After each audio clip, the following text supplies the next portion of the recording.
तेरी माँ ने तुझे कुछ नहीं सिखाया।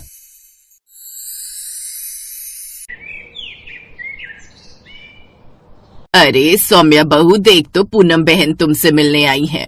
अपनी सास के बुलाने पर सौम्या बाहर आती है। अरे पूनम आंटी, आप आइए बैठिए, मैं आपके लिए पानी लाती हूँ। ये देख सास ने झट से उसे टोकते हुए कहा। बहू, ये क्या तमीज है? पहले घर आए हुए मेहमानों के पांव छूते हैं, उसके बाद पानी के लिए पूछते हैं। क्या तेरी माँ ने तुझे कुछ नहीं सिखाया? ये सुनकर सौम्या को थोड़ा अजीब तो लगता है, लेकिन वो चुप रह जाती है और पूनम के पांव छूती है। सौम्या की सास सुमित्रा का स्वभाव ही कुछ ऐसा था। वो अक्सर अपनी बहू को यही ताना देती रहती। ये क्या बहू, चाय में तो तूने इलायची नहीं डाली। तेरी माँ ने तुझे ये भी नहीं सिखाया क्या कि चाय बिना इलायची की अच्छी नहीं बनती? जा अब इसमें इलायची डाल कर ले आ। वो माँ जी, सबकी अपनी अपनी पसंद होती है। अब हमारे यहाँ किसी को चाय में इलायची पसंद नहीं थी, इसलिए हम नहीं डालते थे। तो मुझे लगा यहाँ भी शायद किसी को इलायची वाली चाय पसंद ना हो।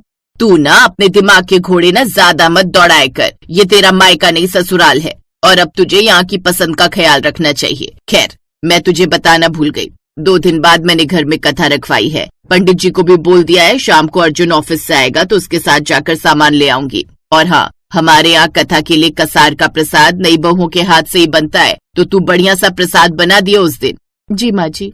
फिर शाम को अर्जुन के आते ही सुमित्रा अपने बेटे के साथ जाकर जरूरत का सामान ले आती है। 2 दिन बाद उनके घर में कथा थी। सौम्या सुबह जल्दी उठकर सारे घर की साफ सफाई करके गंगा जल छिड़क कर प्रसाद बनाने की तैयारी में लग जाती है। वो प्रसाद के लिए आटे को अच्छे से भून लेती है, जिसके बाद वो चीनी का बुरादा ढूंढती है, लेकिन वो उसे कहीं नहीं मिलता। ये क्या, बुरादा तो माजी लाना शायद भूल ही गई सामान में। अब क्या करूं? हाँ, चीनी डाल देती हूँ। अब वो प्रसाद में चीनी ही डाल देती है और पंडित जी के पास भोग लगाने को देती है। कुछ समय बाद जब सब मेहमान और पंडित जी चले जाते हैं तो सुमित्रा सौम्या पर भड़क जाती है। कसार के प्रसाद में बुरादा डलता है महारानी, ना कि चीनी। तेरी माँ ने तुझे कुछ नहीं सिखाया। ना जाने कैसे मेरे बेटे की जिंदगी कटेगी इसके साथ। सुमित्रा उस वक्त काफी गुस्से में थी, इसलिए सौम्या चुप रही। सौम्या एक समझदार बहू थी जो सुबह पहली किरण के साथ जागती और बिना कोई शिकायत किए चुपचाप घर के सारे काम करती, लेकिन फिर भी उसकी सास उसे ताने देने का कोई मौका नहीं छोड़ती। एक रोज सौम्या फोन पर अपनी माँ से बात कर रही होती है। मेरी बच्ची का मन लग गया न वहाँ? माँ, मन लग तो गया, लेकिन सारा दिन घर के काम करती हूँ। फिर भी माँ जी कोई न कोई कमी निकाल ही देती हैं और हर बात पर एक ही बात बोलती है कि तेरी माँ ने तुझे कुछ नहीं सिखाया। कोई बात नहीं बेटी, बोलने दे, लेकिन तू अपने ससुराल की जिम्मेदारियां निभाने में पीछे मत रही हो। और वैसे भी नया नया घर है, थोड़ा समय तो लगेगा ना एडजस्ट होने में। कुछ दिन बाद सब ठीक हो जाएगा। देखना, तेरा खुद ही मायके आने का मन नहीं करेगा। ऐसा कहकर उमा फोन रख देती है। सौम्या को भी लगता है कि उसकी माँ सही कह रही है। ऐसे ही दिन बीतने लगे। एक रोज सुमित्रा की बेटी अपने दोनों बच्चों के साथ उनके घर आई। मेरी बच्ची कितनी कमजोर लग रही है। तेरी सास तुझे ठीक से कुछ खाने को नहीं देती क्या? कैसी बातें कर रही हो तुम माँ? तुम जानती हो ना, मेरी सास तो गाय है, गाय, जो कि मेरे आगे कुछ नहीं बोलती। तभी ननद के दोनों बच्चे सोफे पर चढ़कर कूदने लगते हैं। इतने में सौम्या भी वहाँ आ जाती है और अपनी ननद के पांव छूकर कुछ देर बाद कोल्ड ड्रिंक्स और स्नैक्स लेकर आती है। बच्चे अभी भी सोफे पर कूदे जा रहे थे, लेकिन सौम्या उनसे कुछ नहीं कहती। अगर ये बच्चे ऐसे ही सोफे पर कूदते रहे तो ऐसा ना हो कि इनकी स्प्रिंग खराब हो जाए। लेकिन अगर अब मैं कुछ भी बोलूंगी तो माँ जी मुझे ही 2 बातें सुना देंगी। इससे तो अच्छा होगा मैं चुप ही रहती हूँ। सौम्या चुप रहकर रसोई में जाकर खाना बनाने लगती है, लेकिन कुछ देर बाद उसकी सास वहाँ आती है। बहू, तुझ में कुछ अकल है कि नहीं? वो बच्चे कब से सोफे पर कूद रहे थे, कहीं सोफा टूट फूट जाता तो उन्हें डांट नहीं सकती थी? लेकिन माँ जी मैं... क्यों, तेरे मुंह को किसी ने बंद किया है क्या? सच में तेरी माँ ने तुझे कुछ नहीं सिखाया कि बच्चे घर में कोहराम मचाए तो उन्हें भी कुछ कहना होगा। कमाल है, कुछ ना करो तो तब भी मुझे ही सुनना पड़ता है। अब कुछ दिन तक सौम्या की ननद उनके घर ही रहती है। सौम्या की ननद की शादी को 10 साल हो गए थे और उसके 2 बच्चे थे। वो दोनों बच्चे बड़े शरारती थे, लेकिन फिर भी सौम्या उन्हें कुछ नहीं कहती थी। एक दिन राजीव नहाकर कमरे से बाहर आता है तो गीला टॉवल बेड पर रख देता है, और ये उसकी रोज की आदत थी, जिसे रोज सौम्या ही उठाती। ओह गॉड, न जाने इनकी आदत कब जाएगी। रोज सौम्या ही उस टॉवल को वहाँ से हटाती। इधर उसकी ननद कुछ दिन के लिए मायके आई थी, लेकिन वो कभी भी अपनी भाभी की हेल्प नहीं करती। उसकी ननद की शादी को भले ही 10 साल हो गए थे, लेकिन आज तक उसे चाय बनानी तक नहीं आई थी, जिस कारण उसके पति को अपने घर में नौकरानी रखनी पड़ी। हाँ, लेकिन भले ही उसे कुछ आता नहीं था, लेकिन फिर भी वो दूसरों की कमियां निकालने में पीछे नहीं रहती थी। भाभी ये क्या है, ये इतना तेल क्यों डाल दिया सब्जी में? इतना तेल खाकर मुझे मोटी थोड़ी ना होना है। अरे बेटी, मैं कह रही हूँ ना, इसकी माँ ने कुछ नहीं सिखाया, ये भी नहीं पता कि तेल कितना डालना है सब्जी में। माँ जी रोज तो ठीक ही डालती हूँ, अब कभी कभार गलती से ज्यादा डल भी जाता है। हाँ, जुबान चलवा लो इसकी, बस इसकी कैची की तरह, बाकी इसको किसी चीज से कोई मतलब नहीं। ये सुनकर सौम्या चुप हो जाती है। वो किसी से कुछ नहीं कहती। ऐसे कुछ दिन बीत जाते हैं। एक रोज उनके दरवाजे पर एक भिखारी आया।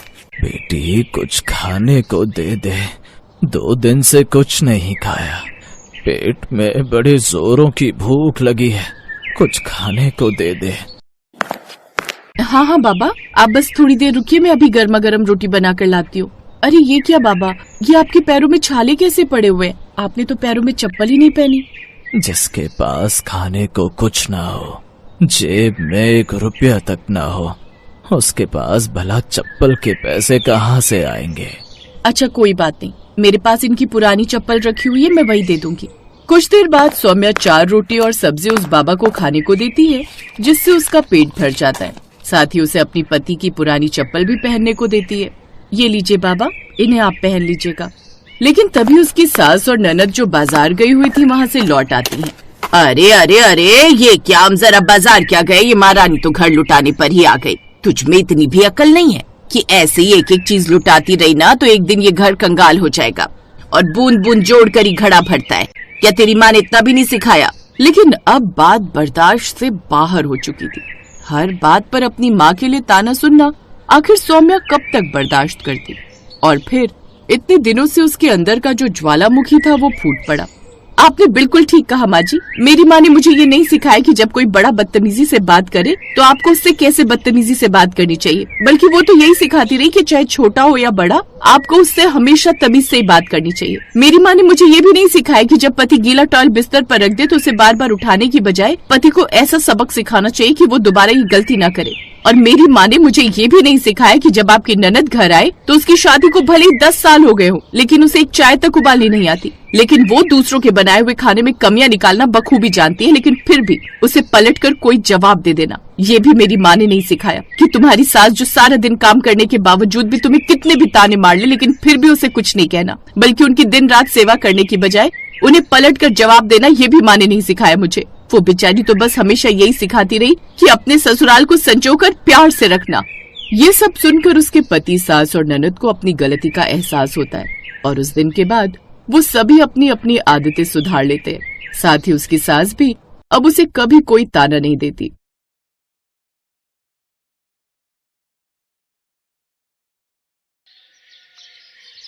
भाभी, हमारे कॉलेज की तरफ से गोवा के लिए एक ट्रिप ऑर्गेनाइज की गई है, जिसके लिए वो हमसे 5,000 रुपए ले रहे हैं। मेरी सभी सहेलियां जा रही हैं, मेरा भी बहुत मन है, प्लीज मुझे जाने दो।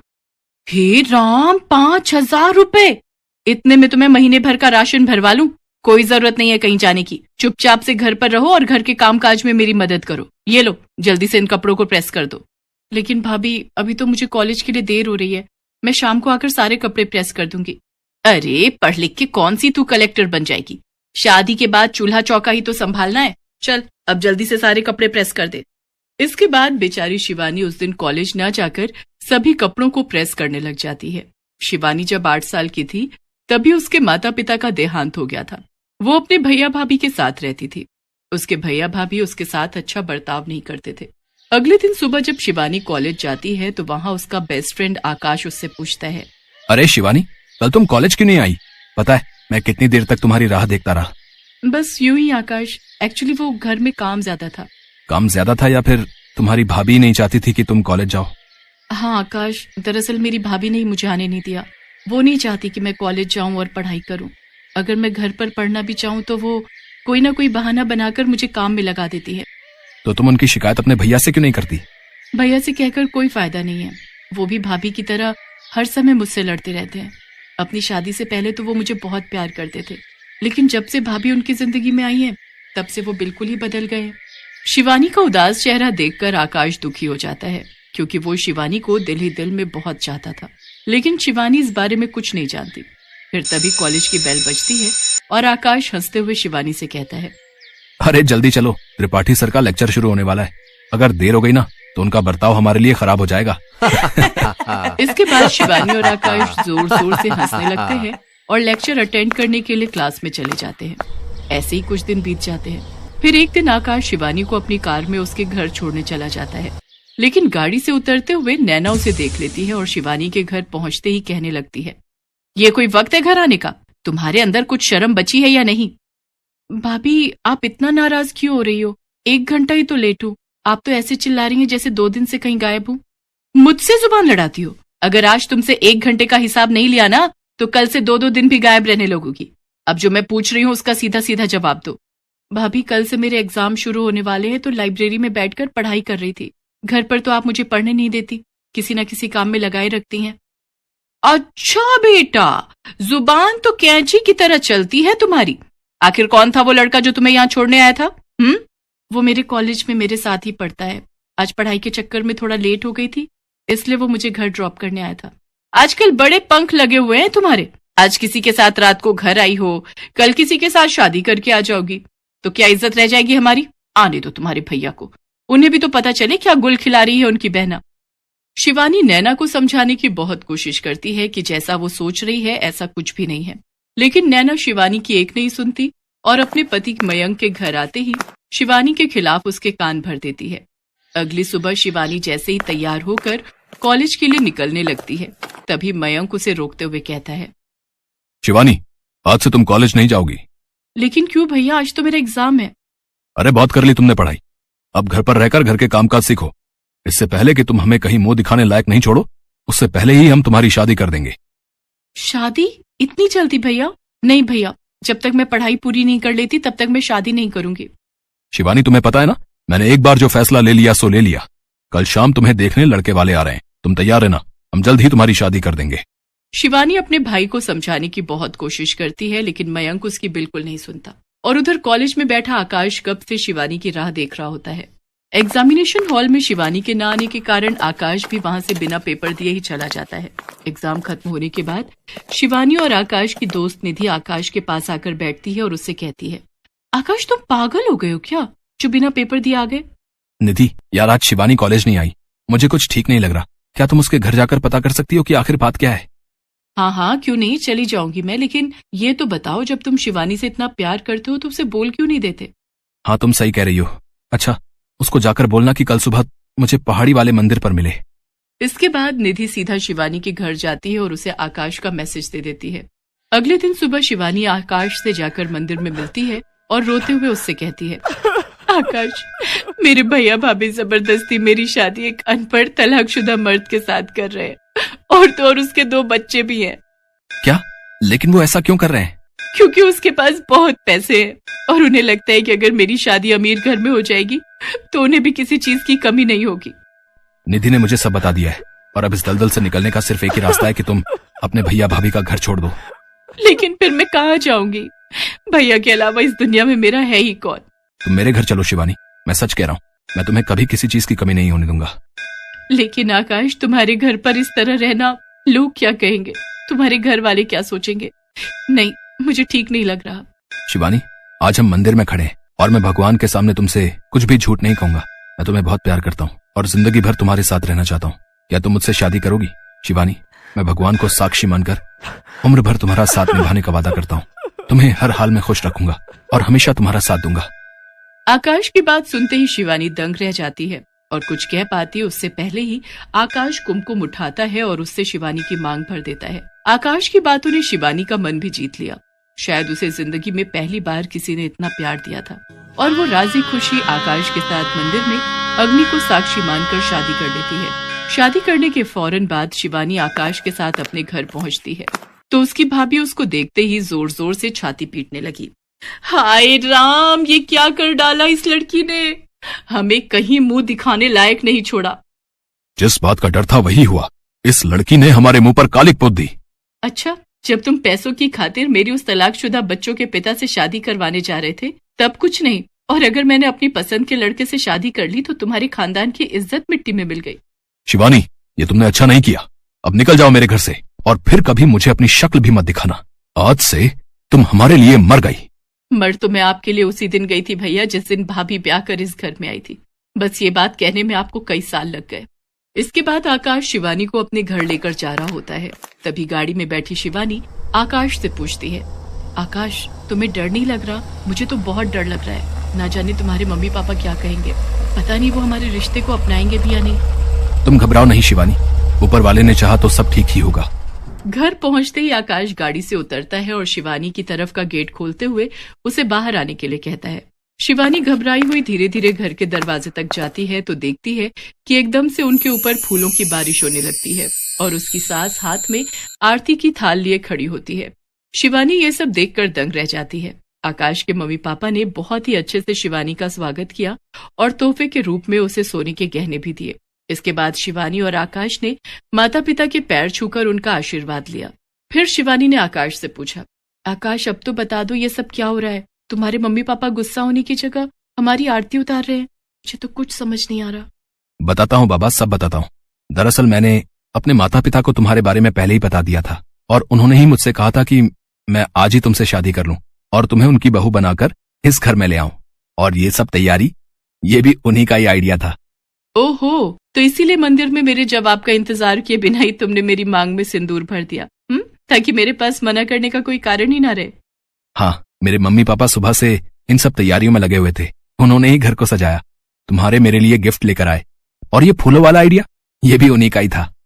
सच में आकाश, तुम्हारे मम्मी पापा बहुत अच्छे हैं। तुम्हारे नहीं बल्कि हमारे।